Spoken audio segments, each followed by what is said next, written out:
The Field School for the Study of Language, Culture, and Community Health is a 6-week summer global health program in Ecuador. It's a study abroad program for students in the health sciences at the University of Wisconsin. It's unique in that students study health beliefs and practices through the lens of cultural anthropology. At the same time, they also gain valuable Spanish language skills. The Field School was created through a collaboration between the UW Health Science Schools and the Latin American, Caribbean, and Iberian Studies program here at the university. We also collaborate with Andean Health and Development, our partner in Ecuador. The idea is that exposure to other cultural ways of acting and thinking and being, in the end, is going to make more flexible, more compassionate, more understanding caregivers. It's interdisciplinary. So we have the chance to bring together students from different professions, medicine, nursing, pharmacy, the vet school. And these are students, even though they're studying on the same campus side by side, they rarely have a chance to meet each other, talk to each other, or particularly to collaborate around the health of an individual or a community. Part of the outreach mission of the Latin American, Caribbean, and Iberian Studies program is to inform students in professional schools about realities elsewhere, in this case in Latin America.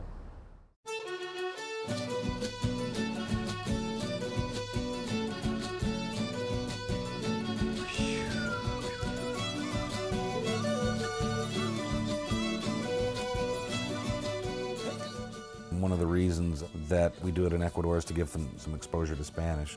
Initially, we have to get a sense for where they are, what level that they're in. Then they're divided up into different groups based on their level of speaking and comprehension. And then we work with a Spanish language institute in Otavalo, which is our home base. And students might be, very seldom is it one-on-one, it's usually 2-on-1, 3-on-1 with a Spanish professor. So they would have these intensive classes that would last normally from 9 until noon, and then they would live with host families. They're immersed in the language by living in families through the homestay program. And language learning is really the vehicle through which students understand the deeper parts of culture and the deeper parts of people's sensibilities. The immersion that they get in homestay really makes them much more aware of cultural nuances. If you learn a language in the sterile environment of a classroom, then you don't have context for learning what things are. But when you can see something, when you can pick it up, when you can eat it, when you can carry out that behavior, whatever it is, in that language, then I think it's going to stay with you. I think that most of my learning was done in the homestay because it's your family and that's who you're interacting with at the dinner table and at breakfast and throughout the day. Those are the people that you're conversing with on a regular basis. So I think that helped me to improve more so than sitting in a classroom looking at a book, because I was forced, if I wanted to talk to someone at home, I had to talk to the family in Spanish. It was very interesting over the course of just a week, at the end of the week, to hear what students were bringing back from their home experience. What were some of the relationships between husbands and wives, between children? What was the economics of the household? What kinds of food were being served? When was food being offered? So how did the families deal with some of the health problems they had? And students saw traditional medicine being used within households as well. So it really made it very personal and very relevant from a day-to-day basis. Anything you can do to help empathize with a patient is critical. It's wonderful. It's a great gift and a great skill to have. And empathy can be anything from reflecting back someone's pain and your understanding of that person's pain. It can also be walking into a room of a Spanish-speaking person who has never been in a very white room and has never seen a person in such an impeccable white coat like yours. But to walk in there and be able to speak Spanish to that patient, you can visibly see, you can clearly see in these patients their stress levels go down, their anxiety goes down, and they just feel much more relaxed, just being able to identify with you at a language level. My Spanish throughout the program, I mean, throughout the 6 weeks, it improved all the time. I mean, it was just a constant improvement with the Spanish language, sort of the coursework, building foundations, and then being able to go home and speak Spanish with your stay-at-home family and having them help you. Before I went on the trip, I really had a hard time speaking. Now I'm at a conversational level, and I can go to the medic clinic in town and work with Spanish-speaking patients and understand what their illness is, and I'm a lot more comfortable speaking it. It's important because one of the key reasons students come on this program is to be able to learn Spanish, to use it in their future careers.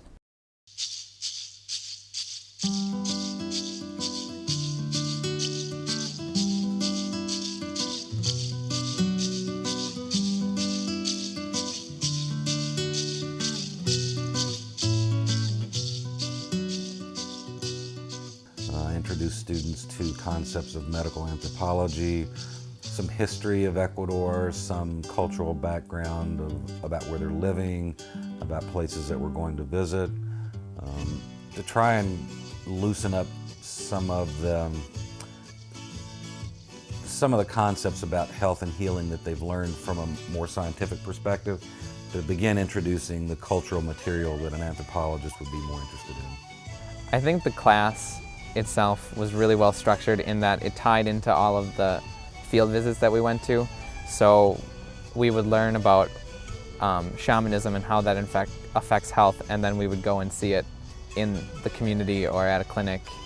And I think that the two components of the course just really went nicely together. So the shaman's role is to be the mediator between the world here on Earth and the spirit world. And so they access the spirit world most often by taking a hallucinogenic drink, ayahuasca. And by entering the spirit world, then they have a group of spirit forces that they work with, and they invite them in or bring them in if there's a person that's ill or if it's a community problem. There was also a shaman at Hambiwasi, the clinic in Otavalo where we lived, and I had the opportunity along with 2 other students to go there for a cleansing ceremony. Each shaman has his own array of things that he thinks should be part of the healing process. Some things that they have in common are the use of smoke, a lot of times the use of alcohol and other things that have been steeped in herbs. The spitting is actually a spraying out of some sort of a liquid that the shaman has in his mouth. Part of it, a lot of times, is to try and remove whatever the source of the illness is, to try and detach it from the person's body. And smoke a lot of times is seen as a substance that it's sort of ethereal. It takes the source of the illness off the person's body and releases it up into the atmosphere. So smoke plays an important symbolic role there, just as the mist that's created from the spitting onto the individual. A lot of times the shaman might use a stone or a particular item, again, something that's seen as having some power in it. The shaman is sort of open to incorporating symbols from lots of other traditions. It's not as though he's determined that his culture and only his culture is important when assembling the meanings and the items that he needs for healing. While we were in the Amazon, we had the opportunity to visit a local shaman, and he demonstrated how he would prepare and then take the hallucinogen ayahuasca in order to figure out who or what was causing the illness in the person that he was treating. You've got this preconceived notion of what they're going to look like, and then the shaman comes out and you're like, well, you know, he looks like just like anybody else. He's dressed in normal clothes, so there's not this sort of Hollywood ritualistic component that you'd expect, but he's just a healer, and he comes out and he heals in this particular way. For the majority of our trip, we were based in Otavalo in the Andean highlands, but we also had the opportunity to visit Amazonia, where we were able to interact with a completely different Quechua culture.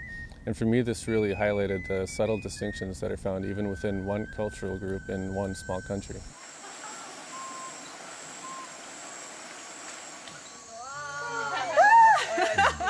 Hiking through the Amazon was a lot of fun. We hiked up to a platform where we stayed the night. It was really peaceful and really quiet. It was pretty strange to be in the middle of the forest where it's dead silent and all you have is the candles to light at night. I think what it does, it just gives you a broader view of what the possibilities are and what's normal. Well, a lot of things are normal. One of the goals of the program, at least in my mind, was to kind of rewire students' conceptual grid, and exposing them to practices that are very strange and new to them helps make that happen. One big example is the using a guinea pig to diagnose illness. Guinea pigs are symbolically really important in the Andes. They're native to that area. They're a food source. People eat them when they can afford them. But they're also important for healing. And so what's going on in the video is the healer is taking the guinea pig, the live guinea pig. She takes it by the neck and then rubs it over the entire body of the person who's ill. And usually there's some conversation going on with the person where the healer's trying to find out how the person feels, where they have pain, what sort of history that might influence what's making them sick. So at some point during that process, the guinea pig normally dies. I mean, it's an animal with a fragile spine and neck.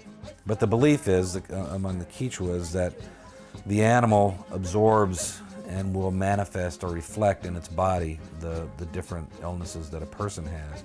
So it's sort of like an x-ray of a human being. So once the sick person's body has been rubbed entirely with the guinea pig, then the curandera will take the skin off of the guinea pig so that she can see all the muscle and all the tissue, and then open it up from the stomach so she can see all the organs and she can start making her diagnosis. Usually there's a conversation involved with the patient. I see something here around the kidneys. Have you had any problem with your kidneys? Or I see some blood accumulation along the spine. Have you ever had any back problems? And so little by little she starts in this conversation drawing out her diagnosis. As I was undergoing this whole procedure, it hit me that, oh my God, I have no idea what's going on. I have no idea why this woman is rubbing that part of my body. Why is she squeezing the life out of this poor little white furry animal? And how does this all fit? And yeah, I mean, I can definitely picture how somebody who's not familiar with all of our technology, you know, being put in an MRI scanner and just having the thing close and being encased in this tiny little space and being scared, not knowing what's going on. So, number one, it taught me that I need to explain to my patients what I'm about to do to them, and make sure that they understand it. She had this huge basket with different herbs and remedies in there. And she sat down on the mat and laid out all of her herbs in front of me and asked me to sit down across from her. And she went through each herb and explained what it was and what I should take it for. Esto es para la preocupación y dolor de corazón y la cabeza. Medicinal plants are a very important part of Ecuador's healthcare strategies. For the poor in Ecuador, it's the first strategy they turn to. And you can find healers who know herbal medicine in practically any place in Ecuador. Usually that knowledge is passed down from each generation orally. And it's often knowledge that is the purview of women. Every market in Ecuador has someone who is prescribing and selling herbal remedies. Last summer, in summer '05, we visited an herbalist, a healer in the Otavalo market. We decided that a group of pharmacy students would be invited to study this a little bit more carefully to gain additional insight into the use of medicinal plants in Ecuador. So the students working on this project throughout the summer made observations by watching local healing practices, interviewing members of the community who have been identified as having special knowledge on the use of medicinal plants, in order that they could begin to identify those products or those plants that are used most commonly for the treatment of frequently recurring diseases among the indigenous population. So I think that the students, as a result of this, gain a better understanding of how important medicinal plants are among certain populations of patients. And as the demographics of the population in Wisconsin are changing due to the influx of various ethnic and cultural groups, I think healthcare practitioners in the state need to have such an understanding to appreciate that their patients continue to use these products. The field school offers a great opportunity for cultural exchange. The connection with the Anuka family is a good example of how the program nurtures ongoing relationships with individuals and communities in Ecuador. Our student group visits the Anuka family in their home each year, and recently they visited us here in Madison. Nikanchipaka mushu rikoi sumang nacho kusija chaypi cajón chaymanta nika apashkani karukunaman purichingapak urkukunaman washa sachakunaman sin hipaka ñukanchi mikunaguta karishkanchi nacho ñukanchi imasina mikunchi ñukanchi imasina yanunchi chay mikunaguta karishkanchi mikushkalla gulpi sinapash kay hambi medicina natural hawa nishpa ñukanchi munayka kanmi kikinkunapash kay estudiantekunapash yachachun hiwawakuna ka alimi hambirishkanman nachu paykunapash sino ñukanchisna. The purpose of the field visits that we build into the 6-week experience for the students is to get them out of the classroom and really get them into the community and expose them to the kinds of things that they can't see in a place like the United States. And certainly our hospital is one of those places. So the